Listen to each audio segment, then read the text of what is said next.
Hey, how you doing? Hey, Peter.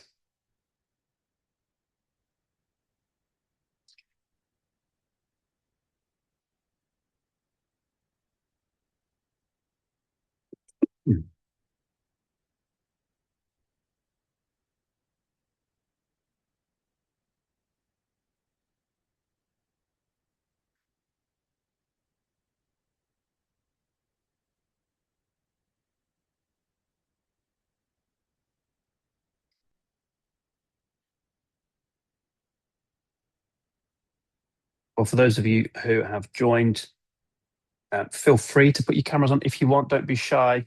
No obligation either. You can get awfully lonely. There we go, Peter. Good man. I get awfully lonely up here talking on my own to a blank screen. So thank you for putting your face on screen.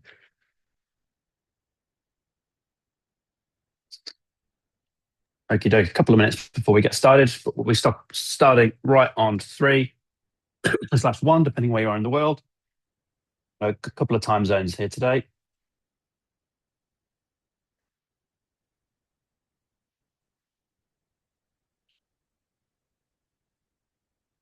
Lunchtime, so I'm sure everyone will be fueled, ready to go. 3 o'clock. Where is it your base? We're based in Sydney, Melbourne, and Auckland. I'm over in Auckland at the minute, Peter. So Oh, okay. yeah, we're across the Tasman. Yeah, no worries. I Okay. was just trying to work out where the 3 p.m. came from because I'm in Perth. So we're Oh only yeah. 11 So a.m. I was going to say, yeah. Good morning. Early lunch for you. Which training organisation are you from, Peter? I'm from South Metro TAFE, Right. which Cool. is basically the TAFE south of the river. We've got Yeah. this wonderful barrier between us and the north. Yeah. Um, so, yeah, I just thought I would come in and see what's happening here because I use AI a lot now for my Yeah. Great. development and also the compliance side. Hmm. We've got all these templates we've got to fill out, and AI is beautiful for that. I, Still I need hear you. human in the loop, definitely human in the loop, Yep. but it saves me an awful lot of typing. I hear you. And there's a guy that's built a whole business around that, applying that into the vet sector, and we're probably talking the same language. So good stuff. Okay, good stuff. Well, it is three here in Auckland, 1 and 11 o'clock, depending on where you are in the world. And I wanted to thank you guys for rocking and rolling. Welcome to the AI Blueprint for Vet in Australia. My name is Dave Howden. I'm the CEO and co-founder of Superhuman. We're a specialized applied AI business that focuses on weaponizing the technologies of AI for supporting vocational education.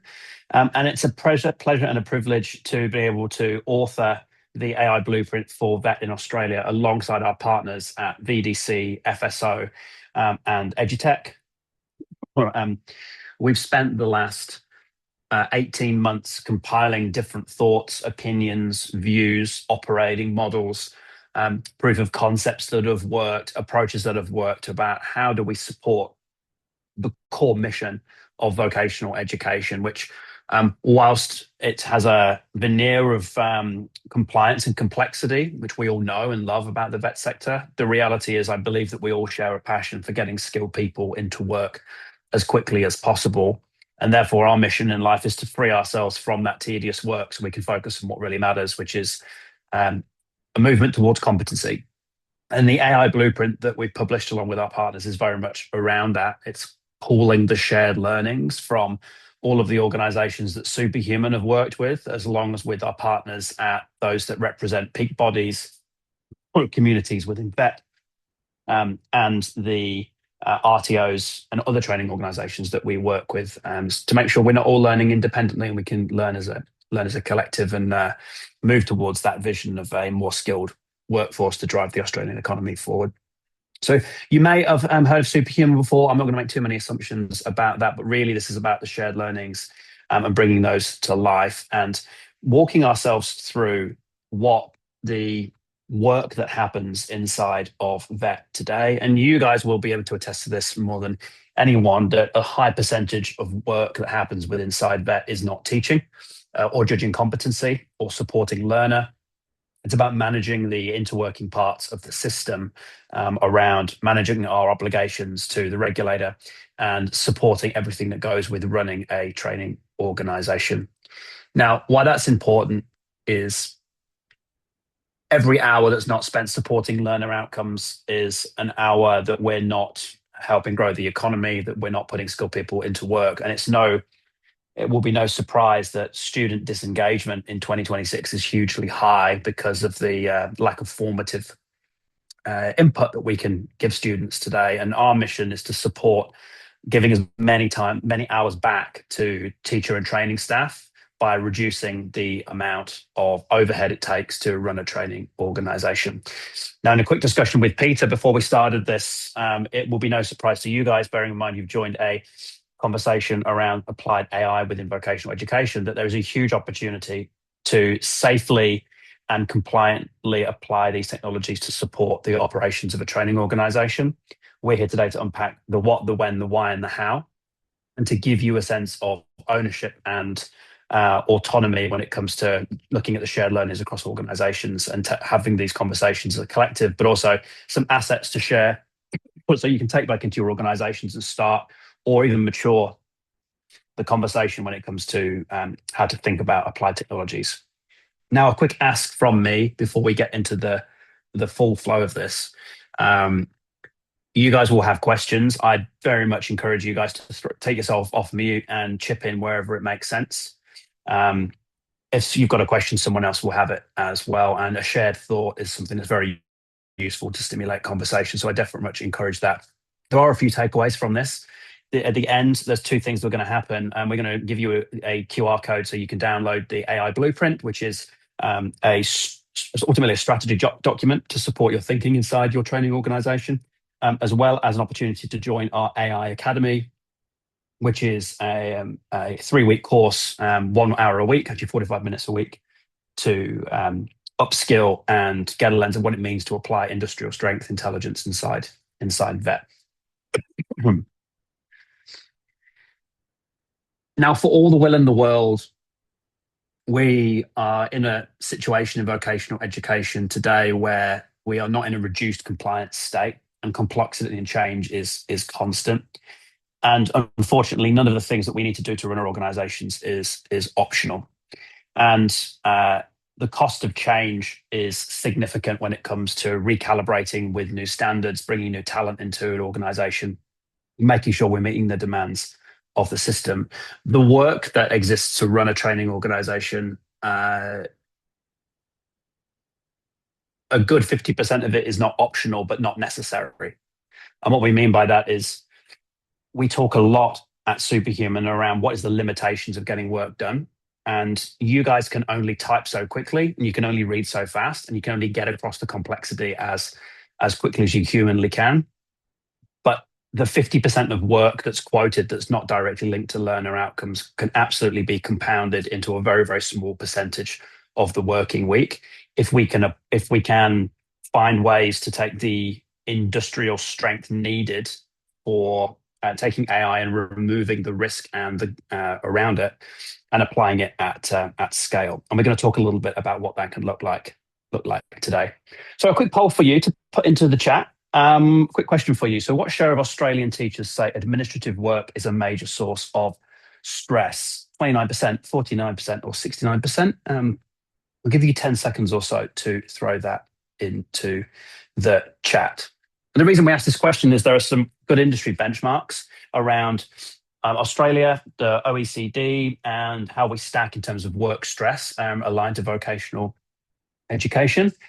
Maybe it's a loaded question, I don't know, but of course it was going to be the highest one, with 69% of teachers citing that the administrative load leads to, and I think you can all attest to this, leads to a scenario where they really no longer want to remain in the sector. Now, at a philosophical level, we all kind of get into careers because we want to have impact mainly, and we want to flex our muscle and apply our discipline when it comes to a sector. However, I don't think people get into careers for administration and oversight and compliance. And whilst there is absolutely a skill set that people do enjoy that work, a lot of the time, this emotionally people get into teaching and training because they want to impact student outcomes and pass on their knowledge and skills to create competency. So when we take a really big step back and go, well, why do we care about this? Um, we believe it's superhuman over the course of the next decade and decade and a half. The vet sector is going to have a huge influx of students come in who no longer are going to be taking their knowledge work, academic schooling, and find that useful in the workplace. And we see that they're going to move towards vocational trades because of AI in the workplace. And therefore, we imagine that there is going to be a great reskilling required because of the application of AI within knowledge work. And therefore, those people coming into the vet sector to be retrained into vocational trades need a system that can take them. And if teaching staff are leaving the sector or not wanting to be in the sector because of its onerous nature of compliance and or administrative overhead, then we're going to have a supply and demand issue. So it's not a great position to be in terms of statistically, but I want to give you a sense about how we see this playing out when it comes to the broader pieces. Now, of course, there's 2025 standards try to rectify this in a little sense, but ultimately, in any system, when there is a lack of trust, then there is checks and balances that come into play. And the 2025 standards, in our eyes, whilst they're directionally appropriate to support better learner outcomes, they're still creating significant amounts of work to prove that we are all doing a good job. Now, that is totally appropriate. It's purely the percentage at which it takes us to meet that bar is the piece that's not appropriate. And hence why we see such a large opportunity with the applied sense of AI to support that across the workloads such as assessment writing, mapping, validation bundle creation, mapping to assessor guides, etc. All the things that really you're tied to the speed at which you can create and the speed at which you can generate. And when we look at that in terms of workload, if we tie this back to the great reskilling event that we believe is going to happen across the world's population, but specifically in Australia, we're going to see an influx of students coming into the vocational education system because their knowledge-based learning is no longer fit for use. And therefore, if we're going to see a boom in vocational trades, we need a boom in vocational staffing to be able to support that. And the sector itself needs nearly close to 4,000 additional vet teachers to meet that demand based on the forecasts of what the workforce requires into the future. Now, we pause and think about that for a second. That's based on the fact that 50% of the workload of staff is still administrative. If we can reduce that administrative load significantly with the use of technology, we would actually be able to meet the demand of the great reskilling without additional training staff coming into the sector. Now, wouldn't that be a great scenario where we can not only meet the demand, but we're also having teachers and trainers do what they love doing, which is teaching and training. And that can only be a good thing for the future workforce, but also for those learning and instructional designers out there that are prepping these materials for use on the dance floor of training. So I'll pause for a second there and just, I think I should move some stuff around my screen. There we go. I'll pause for a moment for reflection there and go that we do live in a world today that is moving very, very quickly. It's not lost on me that 20 years ago, you could kind of look at what the workforce needed to be in 5-10 years' time. But in 2026, it will be very difficult to workforce plan to a scenario where you knew what skills you needed in the workforce within the next 3 to 5 years because of emerging technology. And the sector that we sit in today and the work that we do today was designed for a quieter world where things didn't need to move as quickly and where the ability for students to access new technology ahead of the sector wasn't so prevalent. And in a world where student engagement was significantly higher because of attention spans in classroom. And all of these social and workforce dynamics, which ultimately mean we are lagging behind where a student is at mentally and their ability to learn. That increased demand for vocational training over the course of the next couple of decades, plus the fact that learners are learning in a far different way now, means applied technology for bespoke, um, contextualized learning is in higher demand, and that is traditionally very, very expensive to do. Um, I genuinely believe that in 2026, we can deliver at a very, very low cost, high fidelity, contextualized learning at an individualized learner level to meet this demand to support the workforce going forward. And it's great to see a set of our customers actually on this call today that are starting to see some of those technologies at play about how do we meet the demands of a louder world and meet the demands of learners that are looking for a whole different way to formatively practice their capabilities to get qualified and get competent.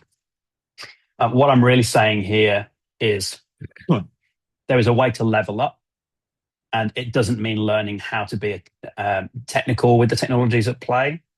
It means realizing that our students are just a different cohort to what they were 15 years ago, and it's all about meeting them where they're at. And the same with our instructional designers and our learning and designers, and equipping them for success in the workplace. So, excuse me. Just going to quickly talk about first principles. I love first principles, and I'll tell you why. It grounds me in terms of why I get out of bed in the morning. And first principles for me mean one simple thing: it's why do we do what we do? And for me, we designed our business to support getting people into work as quickly as possible, specifically skilled work. And we believe that's the mission of the vet sector, ultimately, is taking someone from competent to non-competent to competence and judging them on the way through. Once we have competent people in the workplace, they do a great thing, which is fuel the economy. And it's definitely easy to lose sight of that with the pace at which things move inside of vocational education. But at its simplest, it means judging the ability for someone to do something. And anything that gets in the way of that is noise and cost and impacts the learner. We want to walk through a few scenarios about how we think we can get back to the first principles of vocational education with vet-specific technologies that are available at our fingertips. Okay, a quick poll for you guys. You may have seen that a Friday or two ago, I think it was actually last Friday, that ASQA released their AI principles, giving a little bit of guidance and principles in terms of what parts of the workload should stay human and the approaches to using AI within the workplace. This is not a pop quiz on that, just more of a hypothetical scenario. So in your view, just look at the numbers on the screen, the 1 through to 8, and throw into the chat which of these pieces of work or these activities within the vet sector should stay human. And we'll give you 10 seconds or so just to go through and throw some numbers in. And we're going to get a sense about where people think the technology should start and where it should stop.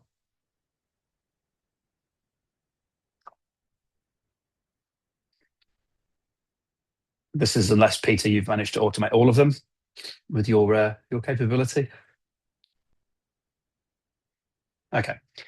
And look, no, this is not necessarily designed to be right or wrong, but I'll just give you a sense about how we see the world. Human judgment for competency is still very much a human activity, especially in a summative sense. Now, where we're at in 2026 is that human judgment is still very much key for competency, signing off, and validation decisions, and making sure that we've got pastoral intervention around student support. And arguably, that's a very, very good way to use human biology and experience. The more time that we can spend validating competency and working with students, the better learning outcomes we tend to get, and that's not a bad thing. There is a shim to this, which I quite like, in terms of a lot of the organizations we work with have very limited access to formative feedback and formative views of competence. And what I mean by that is they are limited by the people that they have in their organization to be able to do formative intervention, and most of the work they're doing is around assessment and gathering summative evidence, which is, arguably that's what they're there to do. However, we do see learning outcomes increase when there is more formative engagement with students, and we think there's a huge opportunity in terms of applying AI into that formative environment for creating role plays, simulations, branching scenarios, fault finding exercises, hazard identification exercises, etc. When it comes to giving that formative interaction with students. But all up, what must stay human? Judgment at this point in the game. However, on the horizon, and the ability for AI to coach you through to get to a better position of getting closer to judgment, competency, is very much on the horizon. Everything outside of what's in the left-hand column really is choreography. And what we mean by that, it's moving pieces of data around and putting things in the right order to meet the way that you deliver your training and the way that you get through audit and the way that you support getting your validation bundles through. All of that work is a huge opportunity for automation. And whilst human in the loop is still very, very valid, we would be seeing a 10 to 50 times amplifier on the speed at which these activities around anything in purple and anything red can be done. But ultimately, we're here to go back to the first principles about what should be preserved. And human judgment, we're saying, is preserved, but we're moving everything else into some form of technology because it doesn't add necessarily any value to the learner. And then we're reinvesting that time in the activities that do move the needle, which is, like I mentioned, pastoral intervention, additional formative and summative intervention, and making sure we're focusing on those students that need the right amount of time and attention to get to competency. Ultimately, freeing teachers to educate. So as part of this, we've prepared the blueprint for Australian VET from large organisations all the way through to small training providers. We support and have seen it all. And whilst it's still early technology, there are definitely organisations, some of them were on this call today, who are leaning in to what the future and the current state can be around applied technology within their training organisation. So this is actually the final quick poll of the day. In companies getting real with AI, how much of the effort goes into the algorithm? I'll explain what I mean by that. When it comes to being technical and thinking about what needs to happen from a technology perspective, how much time from an RTO or a training organisation perspective goes into thinking about and engineering the actual technologies? 70%, 40%, or 10%? Not trying to trick question you guys, but maybe I am. Now, in reality, algorithms possibly isn't the most perfect word for this, but when our customers are working and applying intelligence into their organization, we're not really asking them to think about tech. What we're really asking them to think about is, how do we get the right data and knowledge to train these systems on, so whatever they're producing for your learners and for your assessors is trained on grounded information that's appropriate, that's regulatory bound, and is good for learner. But then, as importantly, the main effort when it comes to adopting AI within a training organization is actually in the people, process, and the cultural change. We are really changing what it means to do learning and instructional design. And we are in a position where you can have the best in breed learning design, instructional design, applications of taxonomies with the ability to map at light speed, all at your fingertips. And that can be a daunting position for a L&D team. Now, you guys will be, as I'm pretty sure this is a correct statement, but there's no shortage of work inside the vet sector. And there's no shortage of opportunity to increase learner outcome. And on that basis, what we're seeing across every organization that we're working with is low risk to employment. We're seeing high velocity of materials being produced to meet learner demand, and doing things that haven't been done prior, such as high levels of contextualization, because it can now be done at light speed, versus living with materials that haven't been contextualized before. Just 1 second, guys. Oh, excuse me. So just to recap, what does a standard implementation look like when we're working with clients across the industry? And this is based from the work we've done across numerous different projects where they've all undergone the same pathway. Actually, it comes down to us engaging with how do you adopt these technologies, take people through the journey, embed them in your workflow, take people on the journey who probably use this technology not at this scale for the first time, and give them a safe place to be able to step into the new world. Very, very little of it is about the actual tech. And I would guide you, if you're having conversations internally which are about the technology, then we would say you're probably looking at this in the wrong way. This is definitely not a technology conversation. It's really about how do we modernize the workflows and then use technology for that. But I'll explain a little bit more about what that means. With the headline being, this is not a technology question; it's a position about how you want to operate in 2026.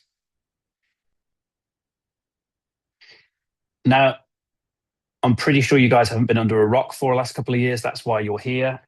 Your teams, your teachers, your trainers will already be using some form of artificial intelligence. That is fantastic. It is proof, in a sense, that some of these things that we want to automate and do at greater speed are possible. However, buyer beware. With certain technologies that are considered consumer grade, as in you buying them off the shelf, there's a hell of a lot of thinking that needs to go into making sure that anything that's produced by these systems is accurate and grounded and will stand up to audit. And on that basis, that we advocate for people to think about this in terms of policy, as we do want the vet sector to be advocates for change and advocates moving forward to get better learner outcomes. So what we've done in terms of the blueprint is to actually equip you guys with a few different things. One is reframing what people's roles tend to look like the other side of bringing these technologies in, but also give you a crowd curated policy about how do you actually turn around to your organization and say, look, this is what's appropriate, this is what's approved, this is how you should think about the use of these technologies, so you guys don't have to do that thinking. And that policy is available inside of the blueprint as a starting place for you to think about it, which is use these things for these purposes, but with a set of guardrails around it, how to approach that. There is nothing, however, that drives impetus and movement more than finding champions across your training organization. You will know who they are already. They're the ones that are tapping you on the shoulder saying, look, I can do this with Claude or ChatGPT. They're the ones that are already looking to automate themselves out of work in a good way so they can get to the stuff that actually drives value. And we wholly encourage them to lean into this way of thinking to take training organizations forward. We've seen it all. We've seen black hats that aren't believers become believers very, very quickly. But more importantly, we've seen champions have their wants and dreams fulfilled by taking the technologies that they've played with and then bringing them into the industrial side of strength, which means no longer do you need to worry about context engineering and prompt management. You can purely just get on with your job at scale. Now, a caveat that I'll put to that is this is not just an AI conversation. This is very much around what does good software look like that's got AI embedded in it that supports operations. And you guys will know this, that from the working relationship between an assessment, assessor guide, a mapping document, a set of study materials, and next generation e-learning, they all are in harmony together. If one thing changes, everything else needs to change. If one thing gets updated, everything else needs to get updated. And that's not an AI conversation. That is about how do you have intelligent systems that are keeping everything in check as a system of record. So you can push consumer grade AI to its limit, but when it starts to be looking at actually how do you have a system of record, keep everything interwoven, that's when you need to start looking at something a little bit differently. We'll look about what that looks like in a bit. So the blueprint itself unpacks what work is best shifted left into technology and into specifically AI. Generally, this is the equation: high volume work, which has got high levels of structure and low levels of judgment. That is a very, very good place to start. And that kind of does start with the backbone of the training org, which is essentially managing your instruments that allow you to go to market. Building assessments, building assessor guides, doing mapping. They are structural, they are high volume, there is no judgment involved. And ultimately, they are built from rules. which is ultimately the UOC defines what needs to happen, along with guidance from the regulator about good assessment practices, applications of taxonomy, etc. So it's a very, very good place to start. High volume, high structure, low judgment, and it is the backbone of training today. So you've heard me mention a little bit around industrial strength intelligence. We kind of stack the grades of AI into kind of three different places. Firstly, we'll refer to generic. And what we mean by generic is it's not industry specific. So Claude, Copilot, ChatGPT, etc., things that we'll have used as a consumer, amazingly powerful, fantastic tooling. You should absolutely be using that for productivity in your day-to-day. And to some extent, you can weaponize that for instructional and learning design. Pretty good. However, grounded in taxonomy, designed against the rules, interworking relationships between documents, none of that exists there. And therefore, you can get to a point where you're starting to create more risk than you are solving problems. But for certain workloads, very, very useful. Then you go up to the next tier, which is embedded AI within your current systems. In your SMS, in your LMS, you will naturally start to have AI services in there that are helping you do things that were slow a lot quicker, from giving your students support to getting content into your learning management system. They will be very, very useful and speed up a current process, but they're not really a new category of operation. They're more purely helping the same execution run a little bit smarter. Is it worth leveraging? Anything that's of high quality that moves you at speed is worth leveraging. So we're big advocates of that. So we're not saying don't use any of these. We're purely just looking at what's appropriate and where. And then the final category is industry specific. What we mean by that is taking the core operating principles of vocational education, taking best of breed instructional design, graphic design, learning design, applications of science around learning needs, and bringing all of that together in a system of record where you can operate your scope at speed, with accuracy, with clarity, without a single point of failure in your human staff, without needing to do a lot of engineering. And it is exceptionally powerful to have those systems where they're supporting you with high structure, high volume, low judgment work, to keep on top of your scope, super sessions, and moving through that pipeline of instructional and learning design. We are seeing the emergence of industry-specific intelligence across every sector, not just vet, from engineering through to finance, obviously vocational education, and those categories of applications are low risk to adopt, relatively cost effective, and also reduce the risk profile and single points of failure of needing to build these things yourself. So with that saying, where does AI belong in the work that we do? So there's kind of 12 things we've teased out, which are, I say burdens. It's probably not as negative as a burden, but there tend to be things that happen across the training org, which add little value to learner, but need to be done for the purposes of having everything lined up, from mapping documents, authoring assessments, managing the TAS, building RPL kits, and getting your validation bundles ready. All of these things are limited by how quickly you can type and how fast you can read. There is a common element of all of these: high volume, low judgment, and all of these places are a great candidate for automation with industrial strength intelligence. So on that basis, we kind of advocate for a first pilot. What do we mean by that? It means if you're not thinking about how you reversion or recontextualize your assessments and learning materials for this technology, then this would be definitely a good place to start. A couple of reasons. It meets the profile of a high volume, low judgment, but also we know its biggest impact on learner. Contextualized resources for industry, for learner style, for cohort type, dramatically have an impact on learner outcomes and completions, and we can create more engaging materials, which ultimately leads to greater completions, which ultimately is the lifeblood of the sector. sector. Now, of course, at some point, the CE or the RTO manager needs to put their signature to the test and say all these things are going to be, kosher. And that attestation is vitally important. And of course, human in the loop remains vital at this point. The liability still sits.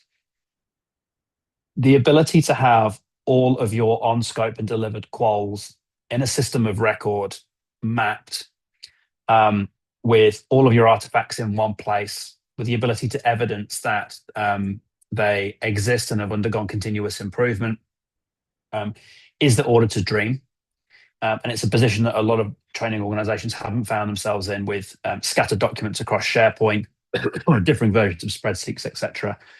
And when we track this back to industrial strength, vocational specific software that's powered by AI, this dream and reality does come true very, very quickly. But it does all come back to the fact that we're compiling information quickly for the purposes of showing that we are okay to make the attestation of compliance, and ultimately to reduce that risk.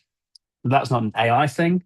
That is purely about how do we just get across everything that we've got and make sure that we're in a good spot. Now, of course, I'm a little bit biased. Sorry, guys, the phone was ringing. Of course, I and we are a little bit biased, and Superhuman as an organization is, we were a vehicle that was created specifically to solve this problem of how do we weaponize these technologies in a positive way to support the first principles of vocational education, to support better learner outcomes, and to take the promise of AI and scale it into the vet sector.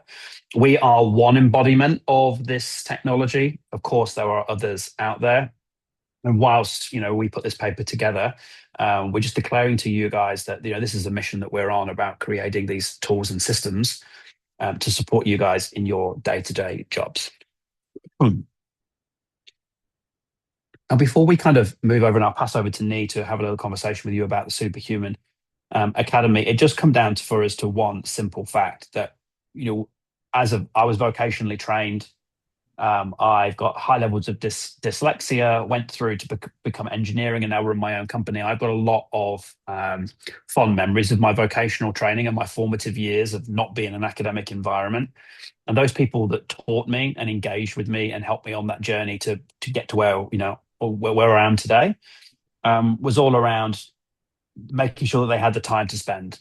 And I think in 2026 that we have the opportunity to lose sight of the fact that the relationships that we form with student, the experience that we give them, is what makes the workforce what it is.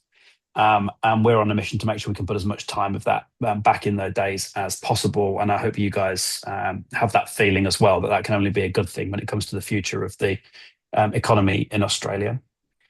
Now, on that note, I'm going to hand over to Nee, who is head of product marketing at Superhuman, who runs our Superhuman Academy, which she's going to take you through what this initiative means as a gift to you guys in terms of putting this technology into your hands. So, Nee, I'm just going to go and finish off coughing, and I will hand over to you to talk us through the Superhuman Academy. Cool. Thank you, Dave. Can you just move on to the next slide, please? Cool. Perfect. Thanks, Guy, for joining the session today. Just a quick intro for myself. I'm the product marketing specialist here at Superhuman. So it's going to steal a couple of minutes away before we jump into Q&A. So Superhuman Academy, it's a learning and development program we have developed specifically for vet professionals. So offering a 3-week guided series of webinars where you will be working hands-on in your own trial environment, using the units your training organization is delivering to build actually real content alongside of us. Everything you build is yours to keep and bring to validation after if you wish. So just a bit to cover across the 3 weeks. So the week 1 is all about assessment. We'll be looking at how AI contextualize the assessment building by taking a unit of competency and turn it into a ready-to-use assessment, plus an assessor guide as well. And then we jump onto week 2, where we'll be looking at building study guides, specifically how to get AI to generate one that's actually engaging for your learners for different cohorts. Just think of visuals, AI-generated images, active learning components, e-learnings, and so on as well. And then we wrap up with week 3, how we pull it all together with mapping, quality checks, and a workflow that you can repeat in the future with your colleagues. So providing like a vision that isn't a one-off, just to show you the opportunity of how your workflow could be looking at going forward in the sector with AI. Why did this matter? So the reason this matter is basically just time. That is purely just our mission, freeing smart mind from tedious work. Just building compliant assessment tools from scratch. You understand them the most. It takes up hours. And assessment, mapping it all back to the knowledge evidence of the unit, and making sure it's actually engaging for learners. So this is what we are showing you on how to compress that down without cutting corners on qualities or the compliance side of things. So by the end of the 3 weeks, you'll walk away with real compliant content across the 2 unit of competency that you can use immediately.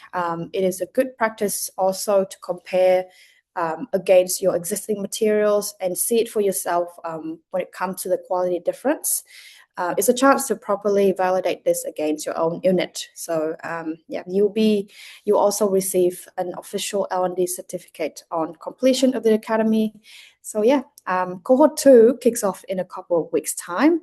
So if you would like to get ahead of AI in the vet sector, just grab your phone, scan the QR code up on the screen, and you're in for register. So I'd love to see you guys there.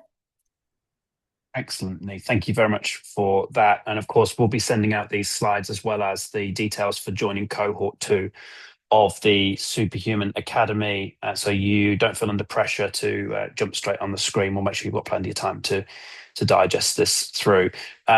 Steady paced, engaging, good to be working as a team inside those cohorts, 45 minutes a week over 3 weeks, and the team will take you through applying AI to your instructional and learning design functions.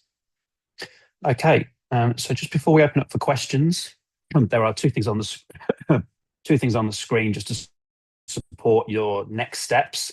The QR code on the left is a download of the white paper, which is about everything we spoke about today, and includes conversations to have with your leadership team and board, an outline of an AI policy that works within inside of a medium to large size training organization. It supports the statistical findings of working from the VDC through to the FSO, EduTech, and crowdsourcing inputs from VetQI and other industry specialists who have got a lot of experience in this space, and hopefully is a good read to give you an insight about how you can think about positioning this inside the future of how your training organization operates. And there we go, ladies and gentlemen. That is everything from me. I'm very keen to take and happy to take any questions or comments or thoughts that you guys have got before we wrap up. So feel free to pop off mic if you've got any questions, or if there are any questions in the chat, and we'll give it a nudge for a few minutes to close out questions. And if not, we can let you get back to your day. Any questions in the chat? Not so much a question, more of a comment. Sure. It was an interesting response to, what percentage of your time is spent working on the algorithm or words like that. It was, some people put 10%, some people put 70%. And I think that also shows a level of knowledge about what we're doing. So as an example, just listening to this course you're doing, I've been working on a custom GPT to, you literally give it some units and a description of the course, and it creates delivery plan, assessment, mapping, learning content. It's a starting point for it. Yep. But because I'm learning it as I go, I've done it all with individual prompts. I just want now a end-to-end, pop it in at the front, pull it out at the end.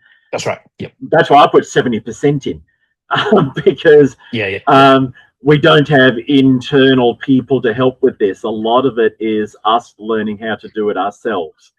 Yeah. One of the other guys I work with is doing virtually the same thing, just on a local system rather than a cloud-based system.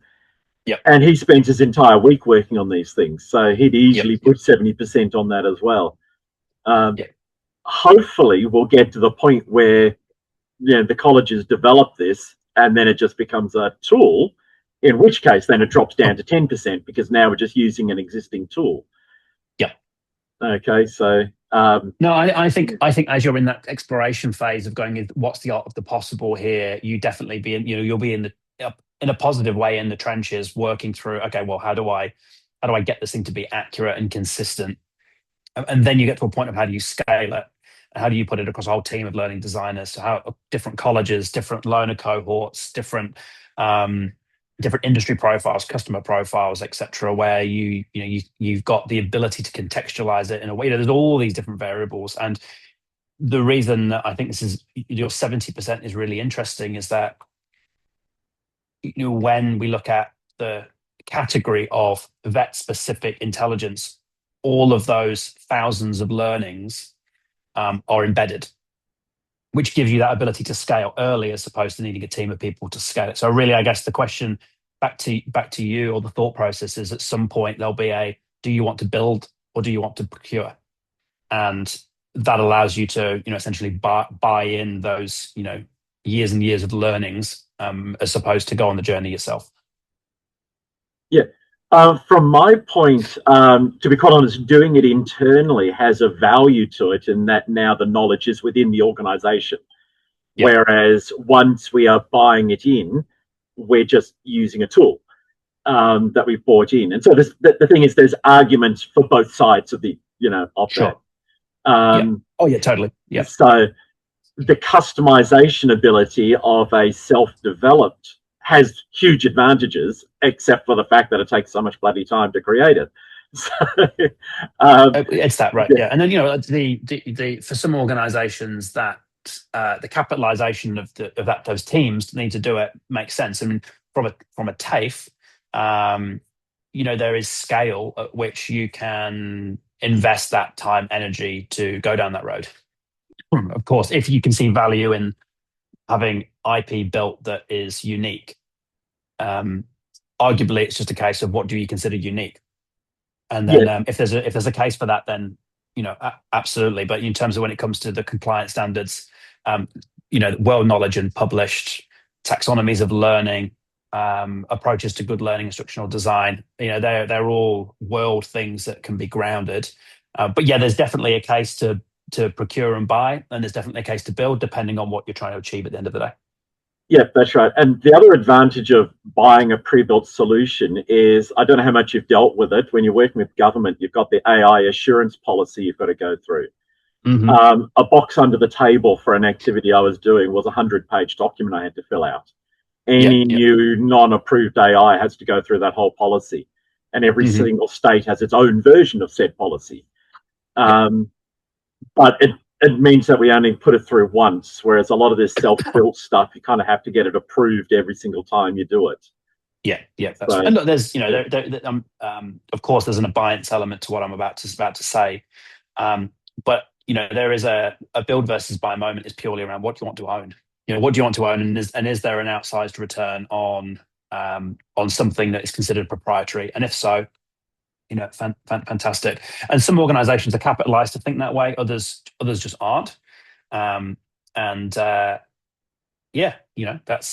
I think it's no different from any other technology that's been around for the last 30 or 40 years. What do we decide we want to invest in versus what do we want to bring into the organization? Yeah, I think any purchased one will have to have a degree of customization in it. So, for instance, when we do the mapping document, we'd want the mapping document going straight into our own template. Sure. The assessment would have to be sitting on our own template so that it's actually doing all the work for us, rather than, the last thing you want to be doing is copy and paste. That's what AI is for. So, So any purchase. If you're interested in our approach to that, the last mile, the 80% and the last 20%, then it'd be definitely worth hanging around the academy. because the knee will take you through everything from contextualization for learner, for industry, getting all the way through to the last mile of templating, all of those things. So that's a good place to start if you're interested in how that's being done at scale. Yeah. And other than that, just feel free to reach out. I can send you some information on what our take is on things like that. Yeah. Okay, cool. Thank you. Great. Okay. Any more questions?